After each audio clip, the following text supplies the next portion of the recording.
आज जागतिक महिला दिवस. खरं तर स्त्रीला संधी मिळाली तर स्त्री काय करू शकते याची अनेक उदाहरणं जी आहेत ते आपल्याला पाहायला मिळत आहेत. खरं तर या महिला दिन विशेष कार्यक्रमामध्ये आज आपल्यासोबत एक अशा महिला असणार आहेत ज्यांचं योगदान जे आहे ते वैद्यकीय क्षेत्रात अतिशय महत्वाचं आहे.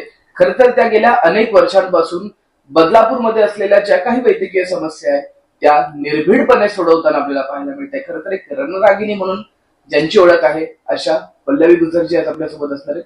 आपण त्यांच्याकडून त्यांचा पूर्ण प्रवास जाणून घेऊयात की नेमका कसा होता आणि इतकंच काय तर वैद्यकीय कक्षामध्ये नेमकं काम कसं चालतं, वैद्यकीय कक्षामध्ये अनेक योजना ज्या आहेत त्या लोकांपर्यंत कशा पोहोचल्या जातात याच विषयी बोलण्यासाठी स्वतः पल्लवीजी आपल्यासोबत असणार आहेत. आपण त्यांच्याकडून जाणून घेऊयात. खरं तर महिला दिनाच्या खूप साऱ्या शुभेच्छा. सर्वप्रथम तुमचा परिचय जो आहे तो आपल्या लोकांपर्यंत पोहोचवा. माझं नाव पल्लवी गुजर, मुख्यमंत्री वैद्यकीय कक्ष सहायता निधीमध्ये मी काम करत आहे. बालपण माझे बदलापूरमध्येच गेले आहे. शिक्षण माझं बदलापूरमध्येच झाले, शालेय शिक्षण, आणि कॉलेजही बदलापूरमध्येच झालेलं आहे. पुढचं MA माझं RKT ला झालेलं आहे. हा माझा परिचय आहे. समाजसेवेची आवड म्हणजे लहानपणापासूनच तुम्हाला होती? होती, थोडीफार होतीच. एकंदरीतच आपण पाहतोय की मुख्यमंत्री सहायता कक्ष जे आहे ते तुम्ही गेल्या अनेक वर्षांपासून चालवत आहेत.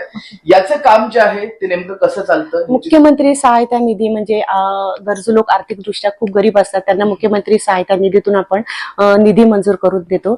आपण त्यांची कागदपत्र त्यांची पडताळणी करतो, डॉक्टरांशी आमचा संपर्क होतो, आणि हॉस्पिटलमध्ये मोठे बिल असतात त्यावेळी त्यांना आपण बिलामध्ये सवलत देतो.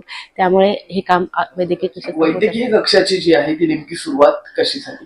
गरजू आर्थिकदृष्ट्या जे गरीब लोक असतात त्यांना मुख्यमंत्री सहायता निधीतून मदत मिळवणे यासाठी, आणि मोठमोठे आजार असतात त्यासाठी उपचार घेण्यासाठी सर्वसामान्य लोकांकडे तेवढा त्यांना खर्च परवडत नाही, म्हणून शासनाने लोकांना आधार देण्यासाठी वैद्यकीय कक्षाची सुरुवात झाली.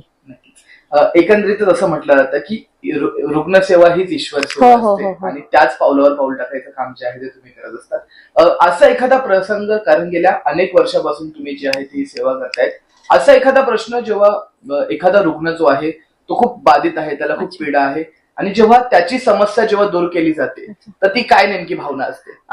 माझा एक असा प्रसंग आला की ज्या वेळी एक रुग्ण होते ते खूप गंभीर, म्हणजे त्यांना खूप मोठा आजार होता आणि त्यांना ऑपरेशन करायचं होतं. त्यामुळे ते अक्षरशः माझ्याशी संपर्क साधला आणि त्यावेळी पूर्ण त्यांना ती वैद्यकीय कक्षाची मुख्यमंत्री सहायता निधी प्रोसिजर करून दिली आणि त्यांना त्यावेळेला आपण निधी उपलब्ध करून दिला. त्यावेळेस जे ते मला भेटायला आले आणि त्यावेळेस त्यांच्या डोळ्यातले जे अश्रू होते ते माझ्यासाठी खूप अमूल्य होते आणि तो क्षण मी कधीच विसरू शकणार नाही. पुढचा प्रवास जो आहे तो कशा प्रकारे असणार आहे? कारण आपण पाहतो की गेल्या अनेक वर्षांची ही निरंतर मेहनत तुमची आहे, निरंतर हा परिश्रम तुमचा आहे.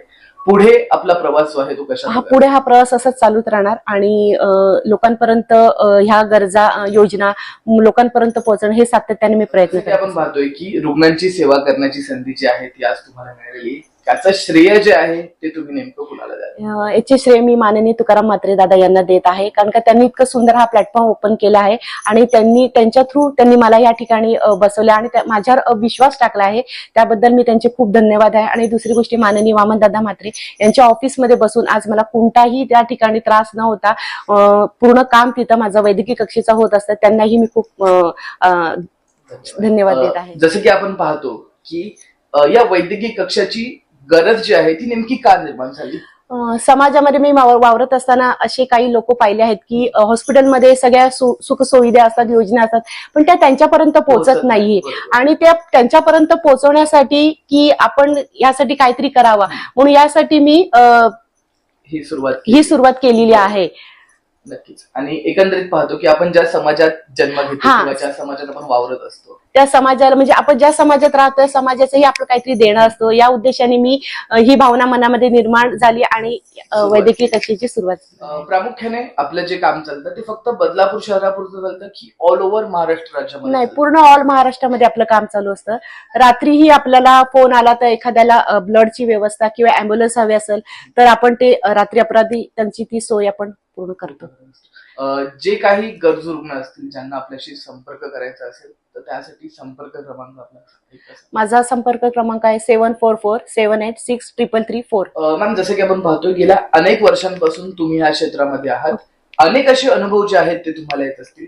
असा एखादा अनुभव ज्यामध्ये तुम्ही अतिशय भावुक झाला होता किंवा काय नेमका तो अनुभव होता? 2 वर्षापूर्वीचा एक अनुभव आहे. एक ताई होत्या, त्यांच्या मिस्टरांना किडनीचा खूप मोठा प्रॉब्लेम होता आणि त्यांना डायलिसिस करायचं होतं आणि त्यासाठी त्यांच्याकडे परिस्थिती त्यांची खूप हालाकीची होती आणि त्यांनी माझ्याकडे आला. तेव्हा मी जी प्रोसिजर असते, ज्या योजना असतात त्या योजनेत त्यांचं पुढची प्रक्रिया पूर्ण केली आणि ते त्यांच्या मिस्टरांचा प्राण वाचला. त्यामुळे त्या 2-3 दिवसानंतर त्या मला भेटायला आल्या आणि अक्षरशः त्या माझ्या समोर माझे दोन्ही हात पकडून इतक्या रडल्या की त्यांचं ते रडू पाहून मलाही खूप गहिवरलं आणि मला खूप रडायला आलं त्यावेळेला आणि तो क्षण मी आयुष्यभर कधीच विसरू शकणार नाही. खरं तर प्रामुख्याने आपण पाहतो की तुमची एक मदत एखाद्या व्यक्तीला जेव्हा जीवनदान देते, काय नेमकी भावना असते? एखाद्याला उपचार मिळून दिल्यानंतर त्याचं आयुष्य बदलतं आणि ज्या वेळेला पेशंट भेटायला येतात त्यावेळेला त्यांच्या डोळ्यामध्ये आनंदाचे अश्रू असतात.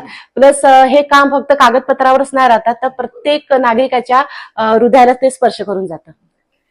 तर एकंदरीतच आपण पाहतोय की एका स्त्रीला संधी मिळाली तर ती काय करू शकते याचं उदाहरण जे आहे ते आपल्याला पल्लवीजींनी एक आदर्श म्हणून महिलांसाठी केलेला आहे. खरं तर यामध्ये त्यांना मोलाचं सहकार्य जे आहे ते नगरसेवक तुकारामदादा म्हात्रे असतील किंवा शिवसेना शहर प्रमुख वामनदादा म्हात्रे असतील यांच्यामुळे त्यांना ऊर्जा मिळते असं मत जे आहे त्यांनी या ठिकाणी दिलेलं आहे. आपण गेल्या अनेक वर्षांपासून जी सेवा करताय त्यामुळे रुग्णांचं असेल किंवा बदलापूरकरांचं असेल खूप एक चांगलं त्यांच्यासमोर एक आदर्श निर्माण होते.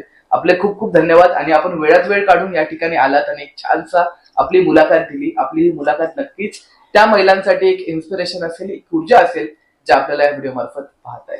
तुम्हाला हा एपिसोड कसा वाटला आम्हाला व्हिडिओच्या माध्यमातून नक्की कळवा आणि व्हिडिओ आवडल्यास लाईक, शेअर, सबस्क्राईब करायला विसरू नका. धन्यवाद.